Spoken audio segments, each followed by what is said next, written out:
All right, hi all from the Skillman team and the Assembly of European Regions. Welcome to participate in today's webinar on improving the attractivity of TVET for women. Generally speaking, today we'll look at how we can make technical and vocational education and training more appealing for women, and we will share a few good practices of this approach later on. I'm very glad to see many of you attending already. I see people from every regions and every country of the world. This event is co-organized by Skillman and the Assembly of European Regions. So I would like to thank very much the girls from the Assembly of European Regions for their efforts in the organization of the webinar. Also the speakers, thank you very much for being with us today and sharing your knowledge and experience with us. Thank you very much. And also the audience, thank you very much for attending. Now, while we wait for more people to join, I'll get you all instructed very quickly for the time that we will be spending together.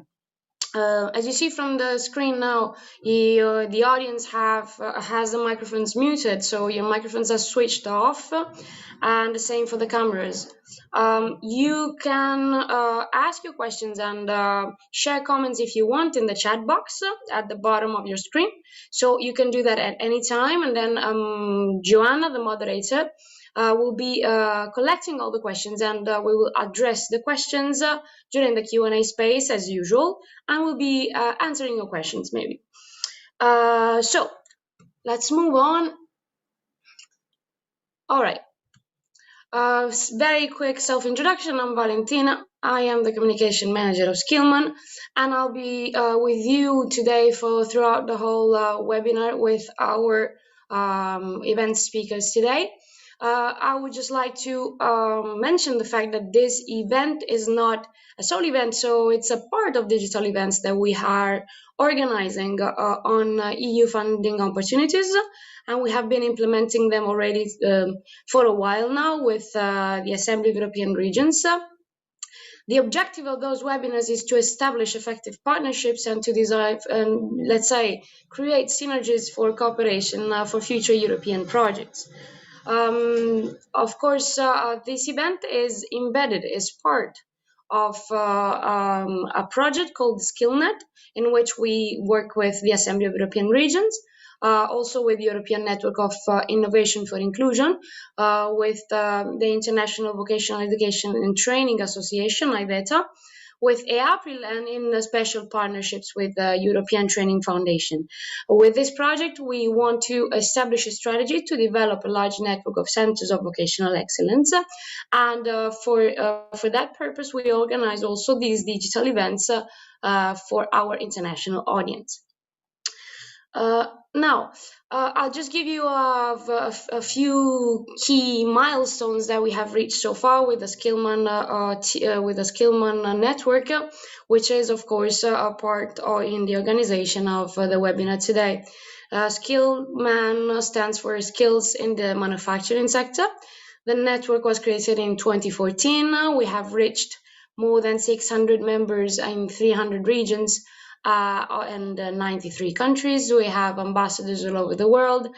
As I mentioned already, we constantly organize activities to engage our stakeholders. And basically, the network has a main objective, which is the skills research and training in the advanced manufacturing sector. In the beginning, it was more focused on the advanced manufacturing sector. Now it has developed in many other sectors. But so the main aim is still the same: introduce and exchange skills to cope with the challenges of the labor market in terms of skills. Now, I leave you the numbers for later if you want to get back to them. Now, I just want to forward you an invitation. This year in November 15th to the 18th of November 2021, we will organize our biggest annual event, the Skillman International Forum. Of course, you are all welcome to already register for the event. Luca is sharing with you the link in the chat. To this year's edition is going to be tackling three main topics: digital and green revolution, the micro-credentials, and sharing is caring. So, of course, social inclusion and gender equality are a big part of of this year's conference. So if you want to continue the discussion of today's webinar, and of course you're interested in having those discussions, you can already register for the annual event. Last but not least, we have set up some peer learning clubs, some groups of experts that share, that are engaged in discussions to, let's say, move forward with discussions on TVET related topics. You see them here on advanced manufacturing sector, on advocacy and policy influencing, on work-based learning, and train the trainers. If you want, you can join our peer learning clubs after this webinar to continue the discussions. Luca, again, is sharing a screen to do that. We are streaming on our YouTube channel, the Skillman.eu YouTube channel. So if you want to watch it live, we are there as well. And we want to know how you evaluate this webinar. What do you think about it? If you like the quality of the webinar, etc. You can do it by filling a very quick evaluation form that my colleague is sharing in the chat box right now. Without any further delay, I would like to introduce you the main speakers of today. The first one, Andrew Gibson, the Assembly of European Regions Vice President for Inclusion, Diversity and Equal Opportunities. He will give a very general overview of the topic of today. After him, we will have some good practices of this approach from three main representatives. The first, Alexia, Junior Policy and Campaigns Officer from the European Women's Lobby, SRHR Lead. The second, Michael Miller, Project Officer at the Opportunity Center. And the last one, Carolyn J, the Project Manager of the Skills, Partnerships and Strategy team. Now, I don't want to take any more time for myself, so I will just give the floor immediately to Andrew Gibson, the Vice President of AER for Inclusion, Diversity and Equal Opportunities. Thank you very much for being with us today, Andrew. Good morning, and the floor is all yours if you want. Thank you. Good morning. You can hear me, can you? Yes, we can. Okay. Good morning, everybody. I'm actually in Milan at the moment, self-isolating. So this is a great opportunity for a break. Let me say initially that the AER has been working on mainstreaming gender and equal opportunities for over 10 years now, and we've set up an observatory on equal opportunities, which actually led to my role as the Vice President for Inclusion, Diversity and Equal Opportunities. In this context, the focus on technical vocational education and training provides an opportunity to look at the situation from a gender angle. Incidentally, I'm also a politician in Hampshire, and one of the speakers is one of my colleagues from Hampshire. I'm very pleased she's joining us. I would also like to thank Joanna and the team for their passion and commitment to this series of webinars, for which they have engaged some excellent speakers who will stimulate us all. Hang on a second. Sorry, my paper going there. Within our gender equality program, we have seen the importance of not stereotyping women and their career journeys. Women have a major role to play in providing the skills Europe will need in the future, in the changing environment that we've got in terms of technology and cultural and social situations as they evolve. We have also seen the correlation with unemployment in countries with a well-designed vocational training program. These countries find it much easier to avoid youth unemployment, and even in times of crisis. However, this section has traditionally been predominantly a male environment. In fact, when I studied electronics at university, I'm not going to say how many years ago, there was only one female participant in a group of 100. While the situation has improved, we still are encumbered by an old mentality that is reluctantly embracing reluctant to embrace the potential that women offer in the technical workplace. As my partner keeps telling me, where women have competed in technical roles, they have often proved more efficient and dedicated than their male equivalents. And there are a substantial number of cases to support this point. So the question is why TVET doesn't attract many girls and women, and what steps can be taken to attract more women to TVET, and this remains a conundrum. If we look at the EU, this is why the EU Parliament underlined the need to continue to address gender bias, gender stereotyping choices by ensuring and encouraging the equal participation of women in vocational training. For what are usually traditional male professions, and of men in female professions. I mean, in Hampshire, we find that we have as many men and women employed, but the women are taking the lower paid roles, when really they have the potential to contribute much, much more to the organization.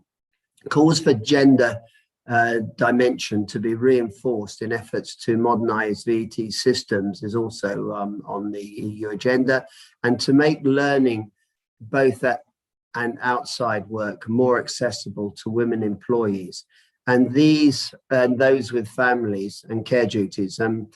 This is really important about facilitating the family duties within a work environment, not least in the sections where women are underrepresented, notably the digital, STEM and green sectors. In order to combat gender segregation in education and employment and combat gender stereotyping. Today we have a number of really interesting presentations which explore these issues and will lead to a vigorous debate. Now I'll pass back to Joanna. Thank you very much, Andrew, and thank you for stressing the importance of gender balance to improve the economy. It's not just to be nice, it's because it's efficient. And I would like to give the floor to Alexia Fafara, Junior Policy and Campaigns Officer at the European Women's Lobby.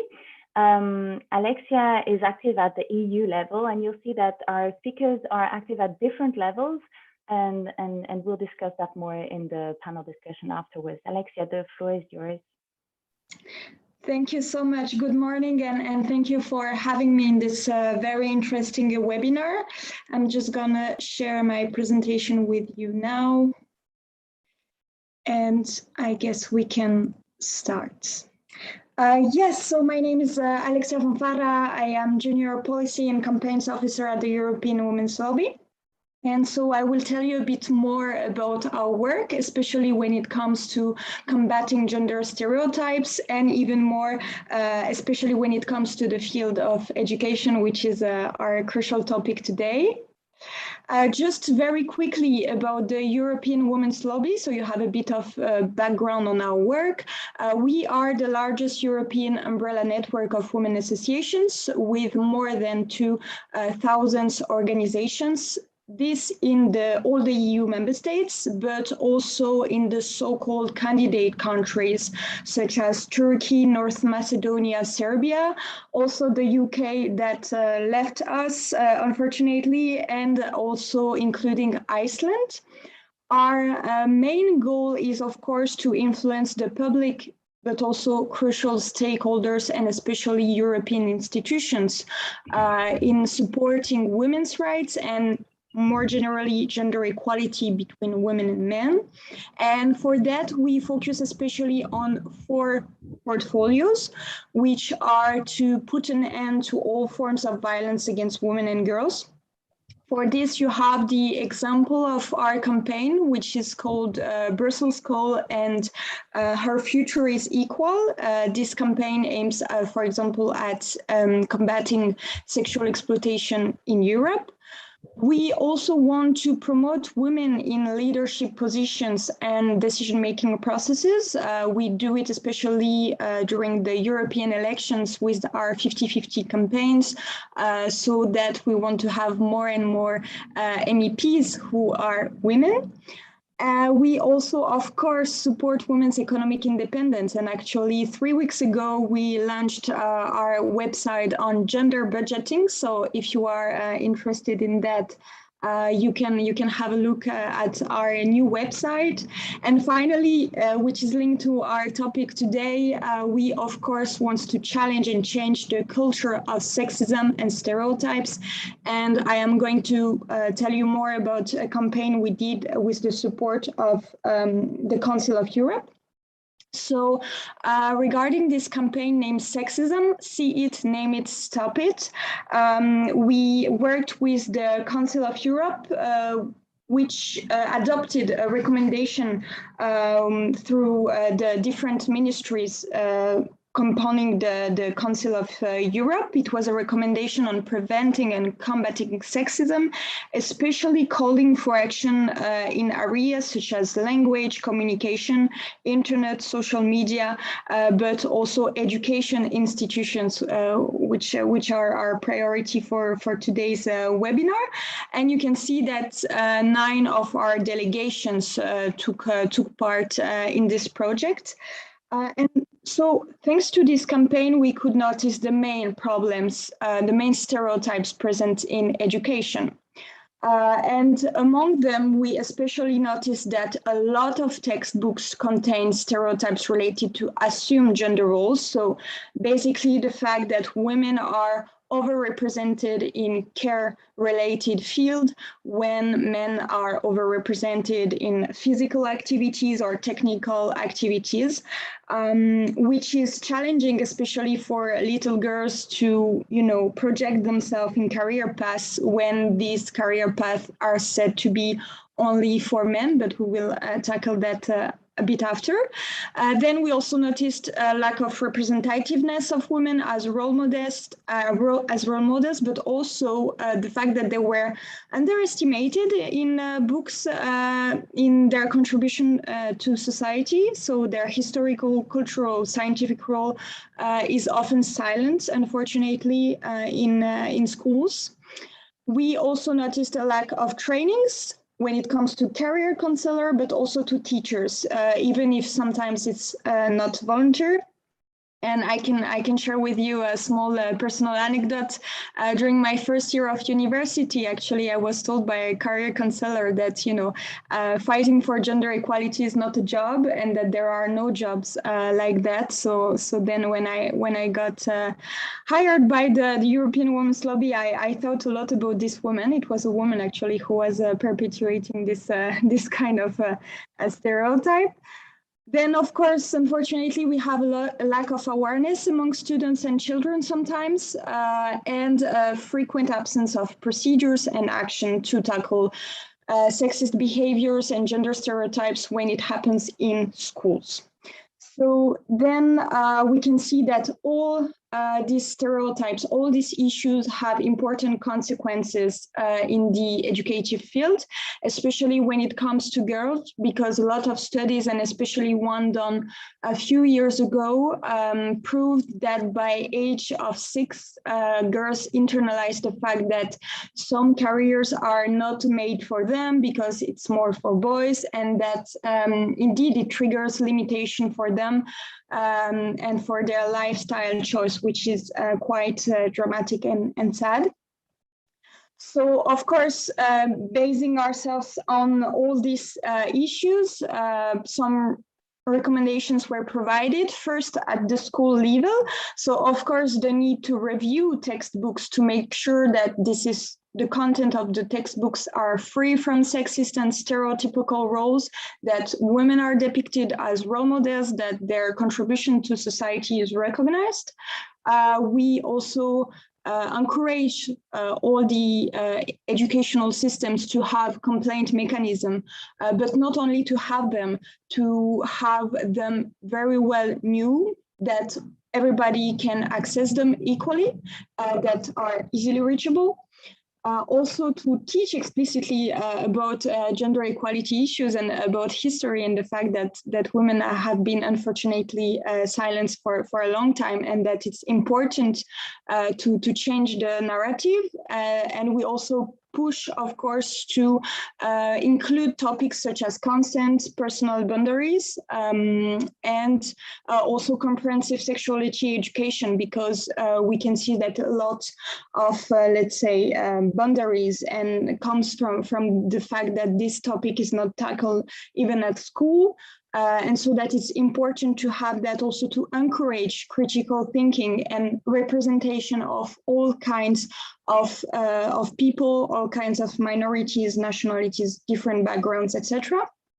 And of course, providing trainings on unconscious bias, because we can observe that indeed very often it's not even voluntary. It's just that it's stereotypes passing by from generation to generation without any specific reason. So it's important trainings for the personnel, of course, but also for students, children, counselors, etc. So this was at the school level, but we need also to tackle that at the European level, and this is what we do at the European Women's Lobby, and this is what we try to implement, especially when it comes to the gender equality strategy that was launched. One of our key priorities is to make sure that the European Union stick to its commitment and to the application of gender mainstreaming in all the EU policies to make sure that this component is taken into consideration every time. We also push for an enhanced control on sexism, stereotypes, not only in schools, but also in media, in advertising, in everything that can have a big impact on representativeness and on role models. We, of course, push for funding related to this topic, because it's not enough to have ideas. We need money to implement these ideas. And of course, we also want member states to have incentives for creating awareness-raising campaigns, but also all kinds of, let's say, policies to actively challenge gender stereotypes and change the culture of sexism that is still unfortunately predominant. So here are some useful readings if you want to dig more into what I just introduced about our campaign, if you can have some inspiration for your own national or local stakeholders. Our feminist principle on sexuality education to include in educative establishment, our recommendation for the European Commission, and more generally our website, so you can have a look at it and get some inspiration if needed. Thank you very much for listening, and of course I'm waiting for your question. Thank you very much, Alexia. So here we had the example of lobbying at EU level and collaboration to make policies change. The next speaker, Michael Miller, Project Officer at the Opportunity Center, will present an example of good practice exchange and development of tools on gender at European level between different regional stakeholders. Michael, the floor is yours. Thanks, Johanna. Morning, everybody. I'm just going to share my screen.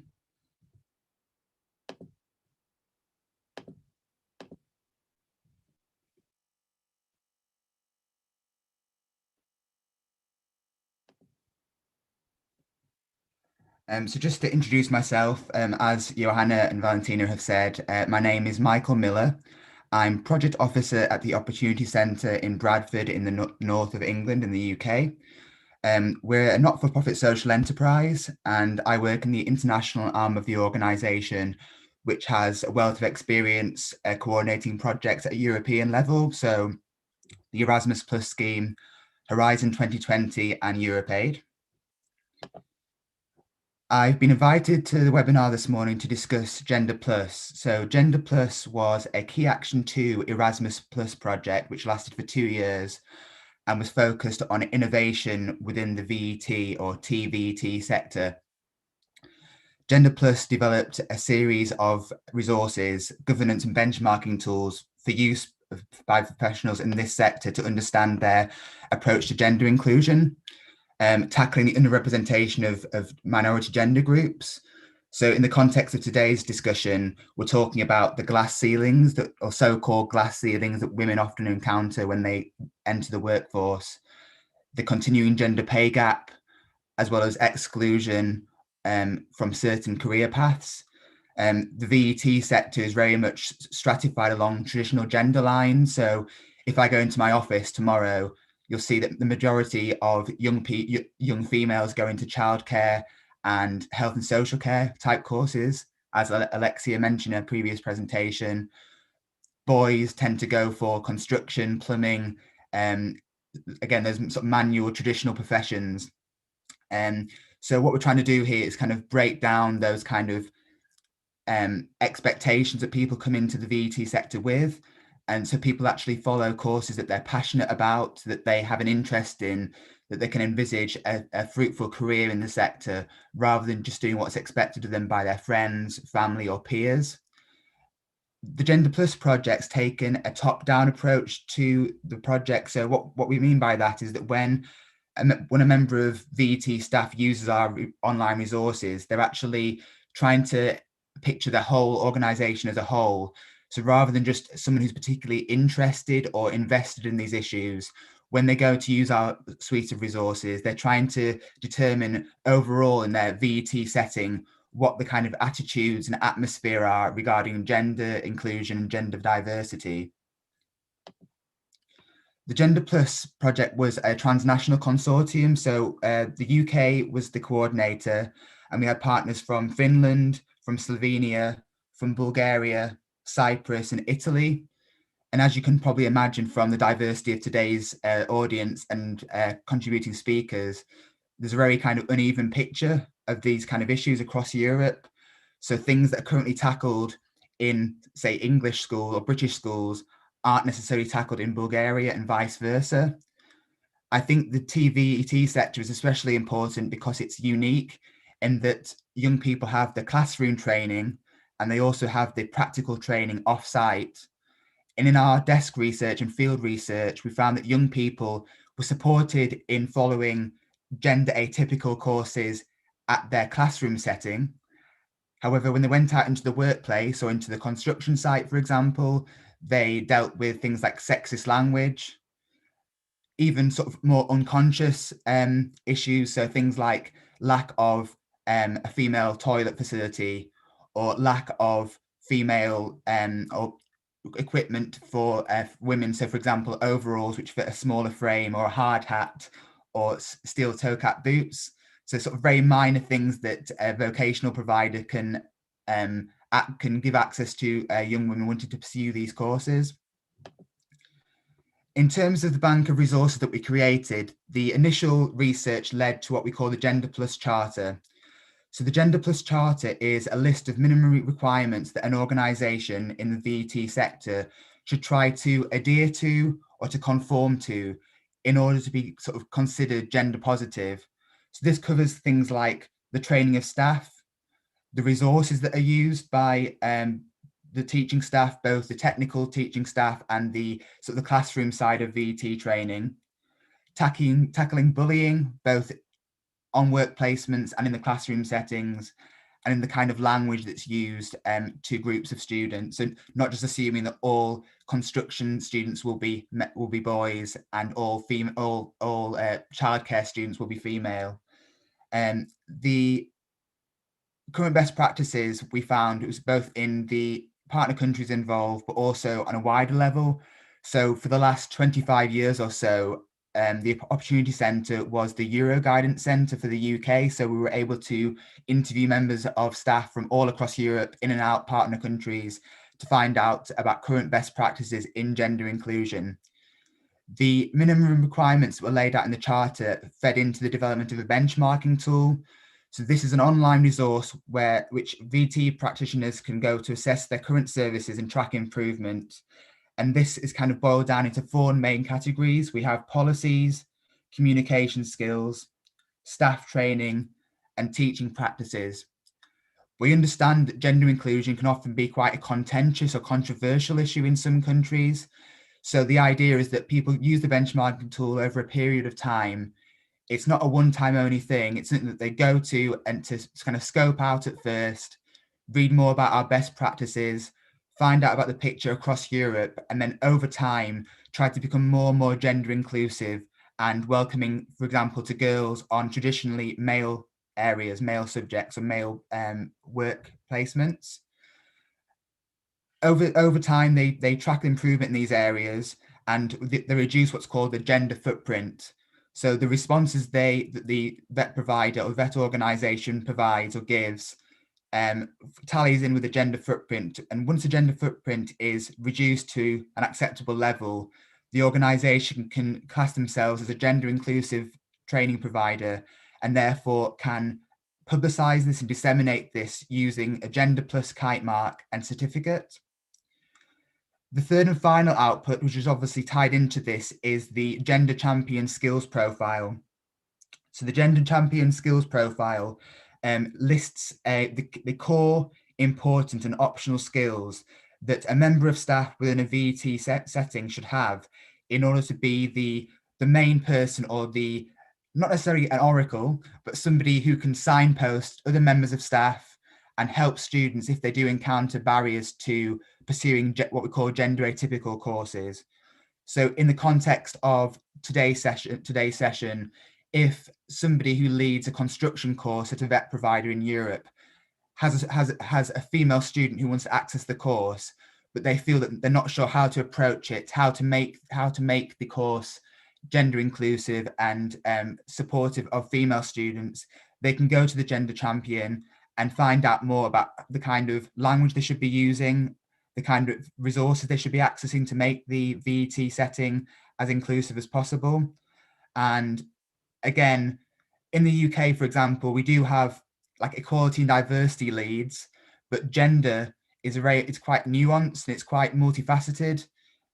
In terms of the project, we took a pluralistic approach to gender. So we talked about obviously female issues, which we're discussing this morning, but also the issues of trans rights, trans access to education, but also men. So not just assuming that men have everything easy and everything's made for men, that men also encounter issues such as peer pressure, toxic masculinity, and that can often lead them to not pursuing traditionally female jobs for fear of being seen as weak or effeminate or something like that. If you were to access the resource, you'd register and have access to this dashboard, which obviously shows the access to assessing your gender inclusivity, discovering best practices from across Europe, downloading the Gender Plus Charter, which lays out the minimum requirements to adhere to, and also access to the Gender Plus Kite Mark and certificate, which obviously comes emblazoned with the Erasmus Plus logo and disclaimer, which basically shows that the kite mark that's being produced by the Gender Plus project has the backing of the Erasmus scheme. You can also see on the left panel there, we have the Insights tab. So the Insights tab allows you to compare the results of your gender assessment on the benchmarking tool with other organizations in your country, but also from across Europe. So you can basically determine how you're doing in terms of gender inclusivity and the acceptance of girls on traditionally male subject areas, and track improvement over time.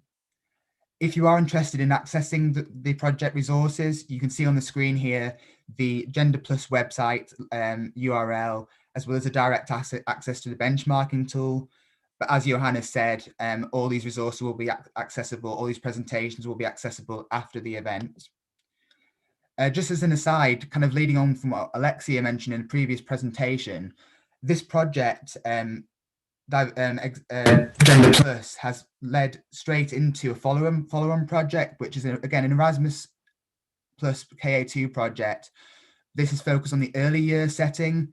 So as Alexia mentioned in her presentation, by the age of 6, young people, boys and girls, have already got a predetermined idea of what's expected of them in terms of the kind of toys they should be playing with, the kind of books they should be reading, the kind of friendship route they should have, the kind of career they might want to have in the future. So the Diversity Plus projects takes the principles of Gender Plus, but puts it and places it in the early years education and care setting. And this project involves the same partners from Bulgaria, Italy, and UK, along with partners from Slovakia, the Czech Republic, and the Netherlands. So again, if you are interested in finding out more about this Follow-on project, feel free to click on the hyperlink within this presentation to find out more about Diversity Plus. Finally, if you are interested in finding out more about the project, either Diversity Plus or Gender Plus that's been presented this morning, feel free to contact me on my email address or via LinkedIn. Obviously, as Alexia mentioned as well, unfortunately, we've been kicked out of the Erasmus scheme because of Brexit. We hope to sort of rejoin the Erasmus scheme at a later date, but obviously for any UK organisations on the call this morning, or anybody else who wants to get involved with working with us, you can see on the screen about the kind of things we're involved in. So about social mobility, innovation, inclusion, culture and creativity. So if any of these topics kind of spark interest for you, feel free to contact me, and we'll definitely be interested in discussing both Gender Plus, but also any new initiatives. Thank you for listening. Thank you so much, Michael, and thank you for underlining the pluralistic aspects of gender inclusion, the impact on men with toxic masculinity, and the variety of fields in which the TVET sector needs to become more inclusive, and not just the TVET sector, which includes outfits, physical things not to the right size, but also attitudes, language, and a variety of aspects. Thank you very much for underlining that.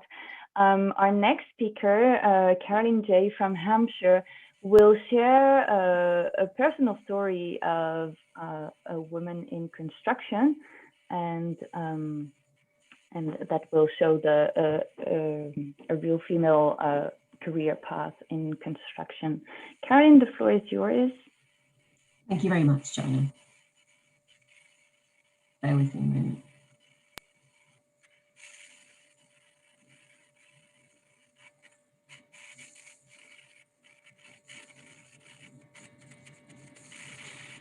Well, good morning, everyone, and thank you for having me on this webinar. It's great to be participating. My name is Carolyn J.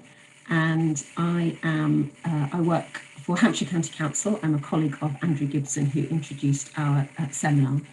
And I started work for Hampshire at the Construction Skills Fund as a project coordinator within the Skills and Participation section of Hampshire County Council. This was a 2-year project delivering pre-employment construction training to 1,800 people across the whole of Hampshire. 40% of the first cohort of 1,100 people went into work, and we're still waiting for outcomes on the second, which only finished in March. There is a huge shortage of construction workers in the UK, and the point of the CSF, the Construction Skills Fund project, was to deliver short pre-employment courses aimed at getting people site ready and into work. And this morning I'd like to tell you the story of Natalie, who was one of our learners. Natalie lives in Petersfield, which is a small town in the south of England, with her partner and 3 children. Natalie had been working in the care industry full-time since leaving school, and initially she enjoyed it. But after a good few years in care, she was after a new challenge, something to break the routine, and she liked the idea of working outside. So she decided to move into health and safety. She wanted to become a health and safety officer in a care home. She heard about our training courses through her housing association, Radian. And our training course would get her a CSCS card, which is the basic health and safety license that you need to work on a UK construction site. She thought that these health and safety elements would be a good introduction to the subject of health and safety and would also give her valuable knowledge about the construction industry. So Natalie did a Construction Skills Fund course at the Future Skills Centre in Borden, the FSC. FSC is a specialist construction training centre funded by Hampshire County Council and run by Basingstoke College of Technology, who are our delivery partner on this project. Natalie's 2-week CSCS card course included a 3-day plant and heavy machinery taster session, and Natalie was inspired. She got on a forward tipping dumper, which is that huge machine you can see in the picture, and she just thought, this is it, this is me. Natalie passed the tests and came away with her Green Labourer's CSCS card, but she then lost her job in care, and she had to use the money that she'd saved up for her next step into health and safety, which was taking a NEBOSH qualification. She had to use that to pay some bills. But fortunately, there was enough left over to do a 3-day course, which got her a machine ticket for driving dumpers. She then came back to me, and I organised 5 days unpaid work experience with one of our Construction Skills Fund partners, the construction company Mildren, in a small town called Fareham in the south of England. And within 2 days, the team she was working with had asked their boss to take Natalie on permanently as a machine operator and dumper driver. Natalie said when she initially went on site, she was really nervous, but the team made her feel at home immediately, and she said that her gender made no difference at all. Reflecting on the change in her life, Natalie said, the CSF course changed everything. I used to lie in bed, not wanting to get up. That's all gone now. I come into work happy and I go home happy. It has been life-changing. I found my feet in my new career, and I'm so grateful to my housing association and to the CSF for this.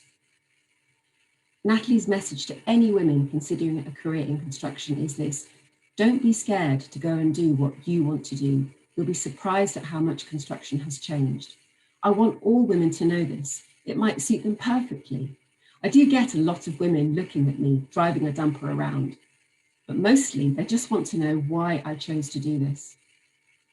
Natalie's boss, Stuart, also said that many women are intimidated about coming on site, but his words are, you don't need to be intimidated, just be yourself. We don't treat Natalie any differently. She's just one of the team and she gets on with it. So what can we learn from this story about making TVET more attractive to women? Well, the first thing is that it's a good option for career changes for people in middle life. And while it's important that we attract young women, we don't want to ignore those who are coming in with life skills and experience. With people like Natalie, the point about short CSCS card courses, short vocational education courses, is not to train people to become site labourers, but it's to open the door of the world of construction and the wealth of opportunities within it to them. The second thing we can learn are about the vast opportunities for progression within these industries. Natalie's options within the care sector were always going to be limited, But within construction, she's moved into an industry where she can progress to a higher level, to higher skilled work relatively easily by getting new machine tickets or management training. And this is not to say that we don't need people in the care sector. Obviously, we do. Natalie realised that she had ambitions once she got onto a digger, and that in construction she could realise them, benefiting both her and her family. With the ongoing near critical shortage of skilled construction workers in the UK, this sort of career change has the potential to significantly change Natalie's prospects and her earning potential. And the third thing I'd like to say is about making TVET attractive, certainly in construction in the UK, is this low entry bar. You don't need a degree, certainly in the UK training model and the one that we used in CSF. This sort of training could be done over a relatively short period of time, and that in itself is attractive to many people. As I said, one of the really great things about construction is this low entry bar, but you've also got the possibility to progress, which is huge. With this CSCS card, you can get onto site, and then with the right attitude, commitment, the opportunities, and a little bit of luck, the opportunities come from there. So what next for my team? Well, the Construction Skills Fund project has completed, but the Construction Skills team at Hampshire County Council have secured new funding from the very last round of European social funding to deliver construction and skills training to 1,450 people over the next 2 years. We're using a similar model, short courses with qualifications and then support to get into work. You'll be glad to know that the target for female participation in this project is 31%, 450 people. Now, if you know anything about construction, you'll know that's very, very steep. Overall, in the UK, women make up around 13% of those working in construction, but most of those roles are more highly skilled office jobs. The sorts of participants that we're working with, who are going into entry-level roles on site, it's more like 1%. We're aiming to make a real difference with our project, and we're reaching for that target. Our first step is a webinar on the 21st of July for all our partners, tell them about the target, and to ask them for their support in reaching out to women at all stages of life to encourage them to think about construction. In this project, we also have some funding to pay for childcare, which will help. I've heard very recently as well about a new drive for flexible working in the construction industry in the UK through the TimeWise initiative, and we'll be keeping a very close eye on that. And if anyone on this webinar wants to help us reach this 31% target, please contact me after the session because we'd love to hear from you. Thank you very much. Thank you very much, Carolyn, and thank you so much for making this link between the personal and the system levels, how changes at the system level do impact the personal lives of citizens, how it changed for the person whose story you shared. It changed her will to get up in the morning, which is quite considerable as an impact. So at this stage, I would like to invite all the speakers to put their microphones on, and we're going to take questions from the audience, and also I'm going to ask questions. There's one question from the audience. I don't know if someone on the panel would like to has experience on this, is how to address, let's say, the gender equality awareness or capacity for parents and grandparents. Has anyone on the panel worked on communicating with parents and grandparents? Are there good practices on the panel on that, or experiences that you would like to share? Does anyone have experience on that? If not, we go to the next question, because if you don't have the... I'm happy to... There's one Sorry, I go can on, say. Carolyn. In my experience of dealing with careers fairs, with sixth form colleges, with technical colleges, it's about aiming the publicity for those things as much at the parents and the grandparents as it is at the young people.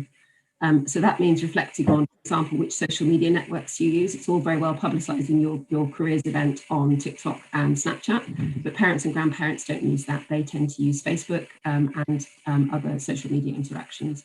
So that's just one thing that we tried to do when we were thinking about our publicity in this particular area. Thank you. I So, can just, yes. sorry, John. It's Andrew here. Sorry. I was just going to say, as probably the older generation on this call, you know, when my mother was born in 1921, she was brilliant academically, and but her parents were only interested in finding a good husband, and you know, she had masses of opportunities, but the family, you know, sort of suppressed those initiatives.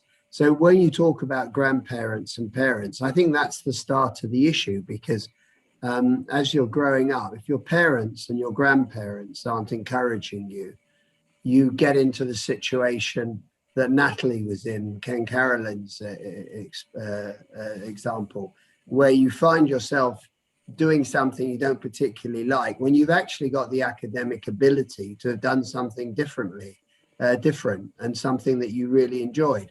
So I think it's massively important that we engage with parents and grandparents so that they're giving the right messages to their siblings and grandchildren.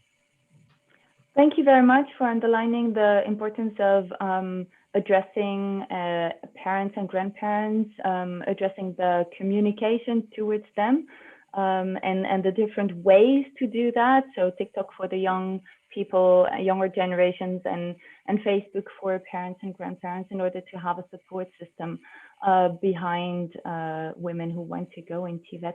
Michael, did you seem to want to contribute as well to this question? Just to echo really what Andrew said, the idea that a lot of the barriers, it's kind of learned behavior. You know, young people don't innately want to do a particular kind of career. It's what they see their parents doing or other people in their community. So by showing role models like Natalie, by discussing topic events like this, it gets people thinking and hopefully spreads down into the community, so that that parents and grandparents encourage their children to follow gender atypical careers. Thank you very much.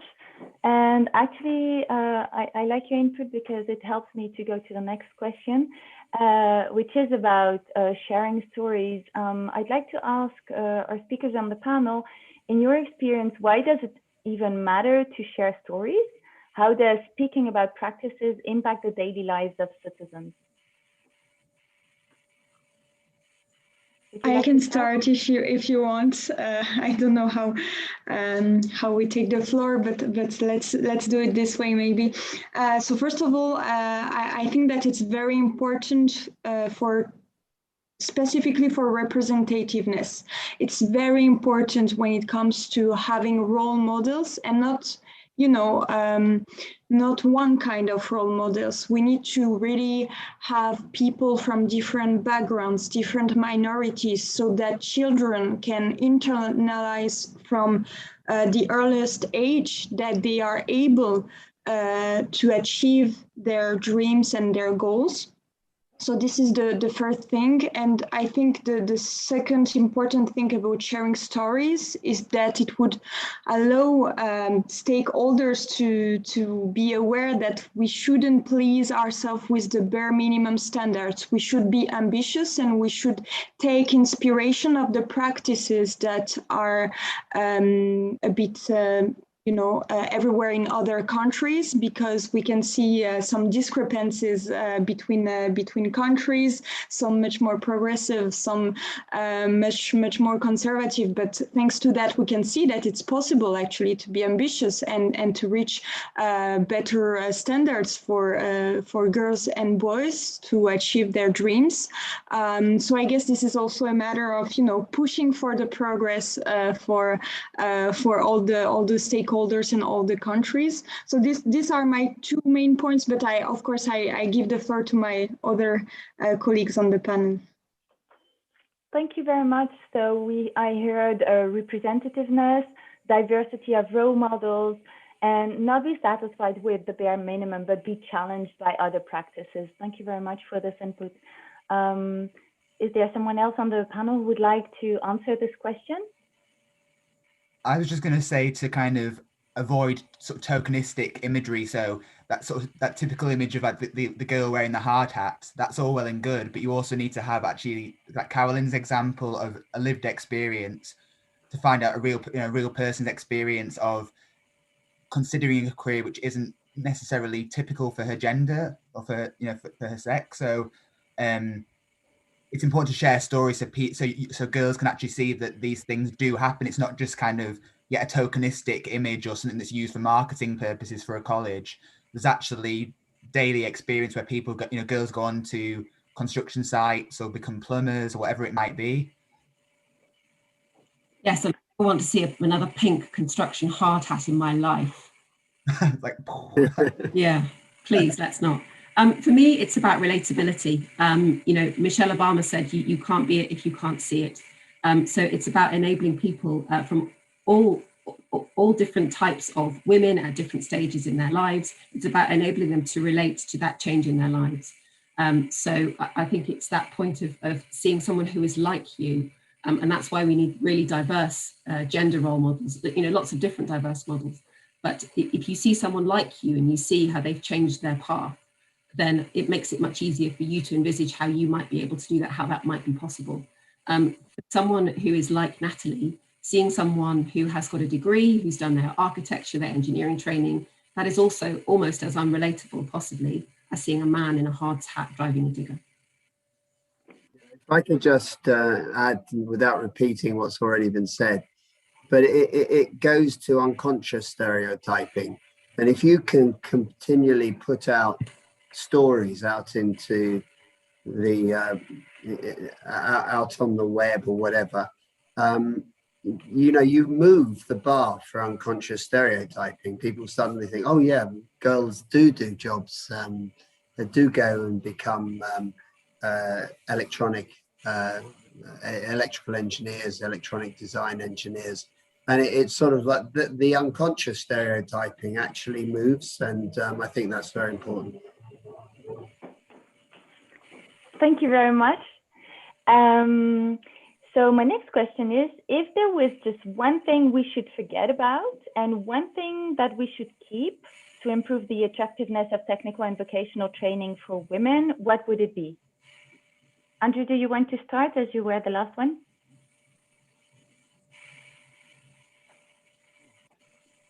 Shall I go first while Andrew has a moment to think?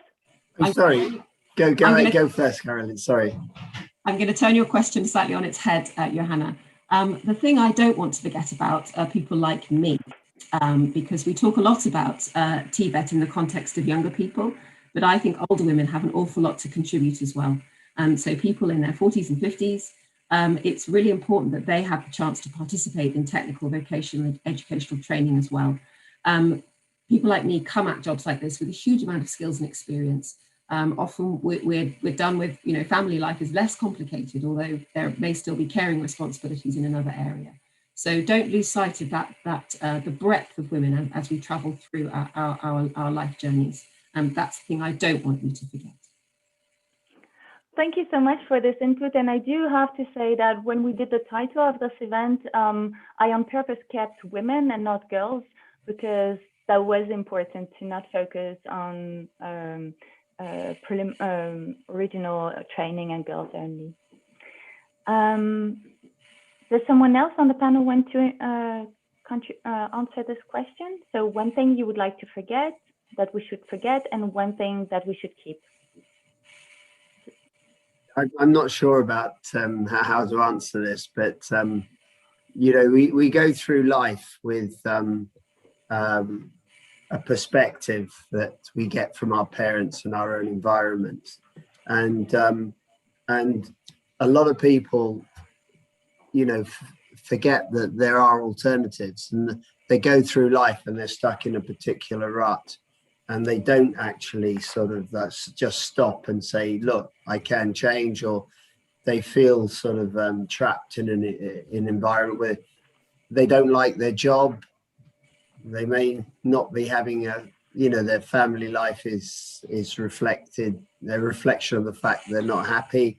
And, I think that you need to be able to change. And And also, I think our attitude, as Carolyn said, to older people, now I'm sort of just about retired, but as I go through life, I was very lucky. I was blessed to have jobs that I really enjoyed, but I see so many people stuck in employment, both men and women, where they actually don't enjoy what they do. And I think some of the projects, the retraining projects, are so important, and people ought to sort of like be open to change, because okay, it may be difficult, they may be reactionary, but life is not a rehearsal. You only get one chance at it, so always be open to change would be my view. Thank you very much for these words. So what you want to keep is the idea of there are other ways, there are other doors open, and this is independent of the age also, and the career path. Also, just one other thing, we haven't spoken a lot about immigration and the issues of integrating men and women who've come, say, to the UK or to the EU. And as part of the integration, that's another part of my inclusion, diversity aspects of my role, is that this is a marvelous way of integrating people into your own societies. Like in England, we need to have more programs that integrate immigrants into these sort of vocational programs, because the thing is, you can go to university and you learn a lot of academic wonderful things which then have to be applied to a job. But if you're a good carpenter or you're a good plumber, you'll always find a job, and it actually gives a massive amount of stability and confidence to the individual. So, I think that we ought to look, as part of the inclusion program, especially at women immigrants who may feel lost or disenfranchised in environments like in the UK. I know I've gone off at a tangent, but I just thought I'd put that on the table. Thank you very much. And actually, ensuring more women are included in the labour market is one of the objectives of the EU Action Plan on Inclusion and Integration. So that does resonate with our work. I have a last question in the chat, and then we'll have to close because it's already time. So what are the challenges while promoting the attractiveness of TVET for women? Can some of you on the panel share their experience on? Alexia, I see you nodding. Is that because you want to speak? Go. Thank you so much, Joanna. Yeah, the first challenge that comes into my mind very spontaneously is the fact that education is still a field defended as a national competence, and so we face some member states that are still very much conservative, and that, for example, refuse whatsoever to include the word gender in their textbooks or in their education programs. Because they think that gender is a bad word, doesn't mean what it's actually meaning. So they are building, very negative narratives around gender equality. And I think that this is one of the main challenges we face, at least on our side as a CSO, is the fact that we have to face a lot of backlashes when it comes to decision coming from member states. So, for example, very generally from the withdrawal from the Istanbul Conventions to states who just want to prohibit the word gender in all their educational content. So if I can very quickly say that this is one of our biggest challenge. Thank you very much. A last contribution, and then we'll close the panel and give the floor to Valentina for closing remarks. I think that there's a big challenge in training providers keeping up with what's needed by the industry. And if there's one thing that's been missing possibly from this webinar, it's the industry itself. So asking questions about what the construction industry, which is my field, what the construction industry needs from its technical vocational educational training. It's something we see very directly on the ground, the challenge that our local colleges face in responding to industry need. The industry moves on very quickly with new technologies, adapting new ways of working, and the education sector is much slower to keep up with that. So there's an interesting triangulation of influence there with some of the higher level policy work that's going on gender, which the colleges will all absorb, and maybe it's not so great within industry. And yet the technical needs of industry but advance much more quickly than the colleges. So for me, I think that is a real challenge for the future. There's also the issue of underfunding as well. Where do we find the funding to, create better marketing strategies, for example, especially for the UK, as we'd left a lot of the schemes that EU funded, with sort of thinking about how we're going to fund courses going forward. Yeah, I just endorse what you've all said. It's we just need a change of mentality and outlook, and more support for gender equality. I mean, gender budgeting is, as Alexia mentioned, it is one of the vehicles to enforce that, because people don't always do the right thing. So you need to have some tools to push. Thanks. That's all I'd say. Thank you. Thank you very much. And so we end on this aspect that there needs to be some incentives as well to make sure that things are actually implemented. Thank you very much. Thank you to all the participants also for the questions in the chat, for your attention. And I'd like to give the floor to Valentina to just announce a few items. Thank you very much, and thank you so much to the speakers. Thank you. Valentina? All right, just to let you know that after this webinar, we will upload all the materials, the presentations, and the video on our webpage. And we will come up with a follow-up email with all the instructions to reach the material. Again, thank you very much from my side as well for participating, and to all the speakers and the very interesting and inspiring discussion that we had. To be honest, we never had such an interesting and critical, crucial and let's say engaging discussion in our webinars. So thank you very much for sparking this amazing share of points of views and different experiences. Thank you for that. I will just like to remind you that we always work to make other digital events. So next one is going to be on Thursday. This one on a different topic, tailor-made upskilling for the factory of the future. Also a very actual topic. So for those who are interested in participating in another webinar, please register to the webinar through the link in the chat box. I guess Luca is chatting it with you. That one will be at 3 p.m. Central European time. So again, Thursday, July 15th. Having said that, I wish you all a great day, great evening, great night, depending from where you are. Thank you very much for being here, and have a great one. Keep safe. Bye-bye. Bye, everyone. Bye. Thank you. Bye. Thanks very much.